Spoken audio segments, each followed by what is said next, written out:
or kiss you. Chapter 3. Hermione feels like her head is spinning like a top. Draco has spent the last 2 days purposely driving her insane. He's an intolerable idiot half the time, bothering her on the boat, and smirking every time he sees her fuming, and the next second he's up close with the softest, sweetest tone. It's making her all confused inside. I don't know what he's aiming for, she huffs. She hands the bottle of wine back to Ginny and swishes her feet in the water. The deck has become their go-to place for quiet chats. I have a guess, but I don't think you'll be very happy, Ginny says and tips the bottle into her mouth. Don't even tell me. Hermione drops her head into her arms. I'm scared to think about it. I mean, come on! I shouldn't even have to think about it. I'm worrying about his motives. We broke up 3 years ago. Done! Over! Forever! I know, Ginny sighs. I know. And it was so hard. Hermione turns her head and meets Ginny's green eyes with her brown ones. It was so hard. After everything, it was a miracle to love him, and then suddenly, we don't work. It isn't what he wants. And he's gone and happy, and I love picking up the pieces of myself. Ginny runs a hand through her hair, careful to not catch on any of the knots, and Hermione hums. She feels like a little girl again, when her father lulled her to sleep with head pats and stories with magic she didn't know she had. I don't want to do that again, Ginny. I don't want to wonder why I can't find love again. I want more than that. I want more than someone who wants someone else or is scared or... I don't know. I don't want this life for myself, and I don't want to think he's so terrible that he'll try and keep me there. Oh, Hermione, Ginny says sweetly. You'll never need to be there. You've never been unlovable. I think you need a reason behind everything, and I don't know if there's much reason to the breakup more than him not being ready. It isn't you, that is for sure. But it feels that way. It feels personal even if it's not, Hermione points out. Yeah, I know it does. It feels like it still matters to me. There's an unspoken end to the sentence, one that she and Ginny choose not to say. But they both know it. They both know that Hermione still cares about whether or not Draco chooses to be with her. That it still matters that he didn't choose to do so. Ginny continues to rake her hand through Hermione's hair till the latter looks like she's about to fall asleep. And it's comfortable. It's so gentle. The salty air feels like an escape from her real life, and the sounds of the waves are white noise. Hermione settles herself into a more comfortable position and sighs. Ginny just lets her. Hermione knows she's a beloved war hero with countless friends who love her beyond life itself.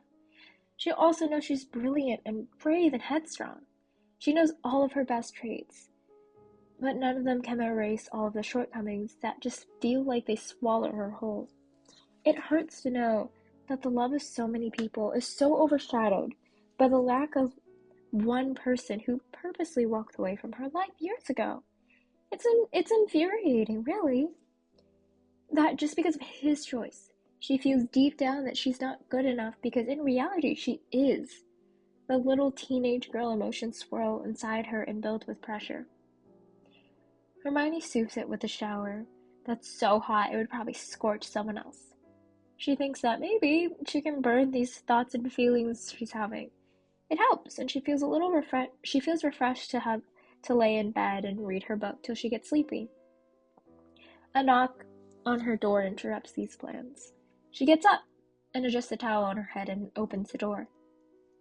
Oh, you've got to be kidding me, she says in a dry tone. I know, but he's talking, but she doesn't care. Instead, Hermione just turns around and tucks herself back under the sheets and picks up her book. Draco is baffled by her behavior and is frozen by the door. It takes a few more seconds for him to gather his thoughts, apparently because he makes himself a seat at the end of her bed. Fresh out the shower, he asks, his eyebrow raised like it's so clever of him. How did you ever know? She's uninterested with whatever tomfoolery he's planning. There's no way this conversation will end without a fight, but she's happy to stall it for a little bit longer. Just trying to make polite conversation, he says. I wouldn't if I were you. Hermione turns a page as if she was still reading the book. Draco sighs.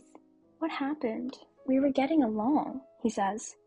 This certainly gets Hermione's attention, and she slams her book closed, fixing him up with a hard stare. Getting along? Are you kidding me? I said I'd be polite because we're stuck in this freaking house together for like 5 days. Not that we're suddenly best friends. I don't know what twisted in your mind, but why on earth would I ever want to hear from you again? Draco looks down at his hands. Despite her fury, her heart twitches at the sight of his dry and peeling cuticles. He's always had a problem biting them till they bleed, a lasting anxiety from the war. She used to rub hand cream in them each night and hold them in hers to keep him from making them worse. I know you didn't. His face is soft with vulnerability, but it doesn't deter her fury. Then why on earth are you doing this? What are you getting out of this? I don't want to see. I don't want to be around. I have made it abundantly clear that I don't want to play whatever game you're coming at, she shouts. I miss you, he says softly. She's about to explode. Well, whose fault is that? Draco says nothing, and Hermione feels like she's actually going to ignite, flaming hair and all. The air feels suffocating, and the fury in her only grows. It makes the towel on her head feel heavy, and it pulls at her scalp painfully. Fingers reaching up, she untangles her curls from the towel and tosses it to the ground in a very uncharacteristically messy manner. Her damp curls are bent out of shape and stick to her neck, but she could care less because she's so infuriated with him right now. How dare he? How dare he? How dare he walk in and do this? Say this. After 3 years, God, the audacity, the pain, the tears, the breakdowns, insecurities. It could never be erased, no matter how hard Hermione tried. I know it was my own choice that led me here, and I'm not going to pretend otherwise, Draco says. It's the consequences of my own actions, but I still miss you. I haven't stopped, if I'll be honest. He gives her a wire smile, but it only serves to anger her more. I can't take this, and for the love of God, get out of my room. She points to the door, but Draco doesn't move an inch. I promise I will, but please, just hear me out for a little. He's begging her now. Something below her iced-out heart jumps, and she does her best to ignore it. She's actually rather tempted to throw him out of her room physically. I'm not saying you have to forgive me. That's not fair to tell you. A humorless laugh passes through her lips. Seriously? Who are you to tell me what's fair? She says. Who are you to tell me what I deserve? You listen to me, you spineless, awful, belittling prick. I know exactly what I deserve and what's fair to me, and that's anything better than you were 3 years ago.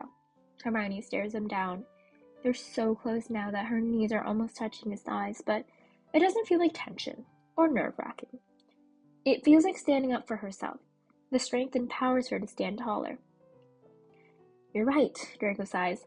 I know I've hurt you. I don't think you understand how much I regret that, but his eyes flicker back to hers with fire in them. He's more determined than ever to make her hear him out, and mentally she digs her heels in deeper. I can't let this pass by me, seeing you, waiting to tell you what's changed, what hasn't, how I feel. I'm not making you promise anything more than just hearing what I have to say, what I need to explain to you. I never broke up with you because I stopped loving you, because it's been 3 years, and I still love you, and I have a feeling nothing will change that. There it is. The words that she's been so afraid to admit to herself. The words that have been on the tip of Ginny's tongue this entire trip. Up until now, she has been able to deceive herself. She could ignore all the soft and sweet looks he gave her, Ignore all the little things he still remembers about her. Ignore the fact that he pushes her buttons and gets on her nerves because he still loves to see the look on her face and then soothe her with dizzying kisses. But she's forced to face it head on. He still loves her, and she has no idea how to handle that. Has no idea how she should think of that. I never wanted us to be apart, but I'll be honest, I don't regret it. I've learned a lot. I grew a lot, and in ways I never did before. Being so deep in my own issues, hearing my father's voice in the back of my head, the gnawing guilt of my actions during the war, it was a weight, and one I had upon myself to release, Draco says. It took a long time to do so, but I did. And by then, I continued on. I still thought of you all the time. You never left my mind, but I knew there was no way I could be better without moving forward. Without learning the lessons that life still had for me before finding you again. I made new routines, changed my habits, and found new sides of myself, but I never stopped loving you and missing you and wondering about you. I told myself I would let fate decide if I'd ever see you again. Pressuring you to see me wouldn't work. I knew that was for sure. Oh yeah, and that's why you're keeping me stuck here and forcing me to hear you out, Hermione snaps back. Draco laughs, but with a brightness she does not share. It is your room, and technically you could walk out, but I'm glad you didn't. I'm glad that you're at least here hearing me out. I know it's selfish of me to tell you what to do, but I've been told that I'm rather selfish. He shoots her a grin that's so boyish, she almost feels like she's been flashed by the past. Hermione snorts. You don't need to remind me. I'm sure, he says. But I'm not backing out without a fight. Without at least trying to face your Gryffindor stubbornness head on. I'm not here to fight you on what you want deep down, but I'm not about to let you go even if you want me to. I'm so close to punching you again. I'm sure you are. That's it. That's alright. I still love you. Hermione scowls. Stop saying that. It's making her confused. No, he sounds happy as a clam, which is so ridiculous. I told you at the end of it, I wanted to come back. That I would be back. I seem to recall telling you to stop saying things like that. You're too noble to make a promise like that. I'm not. I'm aware. Thank you for listening to me even though you don't want to. It's only then that he gets up from her bed. He reaches out and tucks a curl behind her ear. His neck is craned down so she can see his eyes so clearly. The gray looks so much brighter than it had all week. She has a feeling that he's been waiting for an opportunity all week. Draco gives her a barely there smile before stepping away and leaving the room, and Hermione is stilled, completely speechless and baffled. The initial anger is still there, but it is broken into more complicated pieces. Part of melancholy and nostalgia is jumping up and down, pulling her into memories of warmth and love and times with him when they were in love. She feels a longing in her to those days, but a bigger part of herself knows she can't go back. She isn't the same girl she was before, and he certainly isn't the same either. Draco hurt her, and she had to mend those cracks. And yet she has this deep understanding, the same way she felt when they broke up, and because he told her, I'm not able to do this in the right way right now. Hermione's no stranger to baggage, and he has more than she'll even know. Things that are scarred so deep in and so ingrained in him that she did always wonder if he could ever smoothen them out. So the anger and the sadness and the understanding reminds her of all the change and growth she's made in the past 3 years, the strength and the self she's gained since they've been apart, and in a way she wonders if she would have even been able to build if they had stayed together. Hermione has taken the time to focus on herself, the reconstruction of her life. It gave her a new perspective on life, bravery for new challenge, and self-love that is so strong, she knows it'll never disappear like it did when she was in school. Hermione knows her head is a mess, a crazy splattering of intense emotions, but decides to use another skill she's learned from the past 3 years and find a friend. So she pats down the hall to Ginny and Harry's room to decipher her mind. Wow, Harry says, leaning back against the headboard. He looks thoughtful, considering his words before speaking again. He's tactful as ever. Hermione rolls her eyes at him. And how angry are you? Ginny says, placing a hand on her. Well, her anger is shattered into pieces. She can recognize more than what it was. The hurt, the betrayal, the sadness, the longing, the understanding, the confusion. She holds them in the palm of her hand like they're feelings on the top of her skin to feel. I'm mad, but I also kind of get it. Especially making me listen when I didn't want to, she says. That's because you get one thing in your head and it's the only reality you can fathom, Harry points out. Yeah, it was the only way he could get his words out, wasn't it? I mean, he did tell me he hoped we could work it out in the future, even if I didn't believe that he actually meant it. Ginny nods. And what else? Hermione sighs. It'd be quicker to tell you what I'm not feeling, honestly. I'm feeling conflicted, a little excited. I'm feeling scared. Literally everything under the sun. That totally makes sense, Ginny replies. Hermione, you probably need to simmer with this for a while, but just saying, you don't need to make any choices right now. You don't need to decide what to do tonight. You can let it settle well until after we all go back home and get on with our boring, busy lives. I might just do that. I don't know if I can even decide what I feel right now. Perhaps I'm not the best with this stuff, but I say you don't. Just feel all the weird things you feel. You don't have to say anything to him because I think he knows you well enough to expect some silent treatment. Until you really want to and feel ready to, just wait in it. There's so much time. And really there is. Hermione hums and agrees.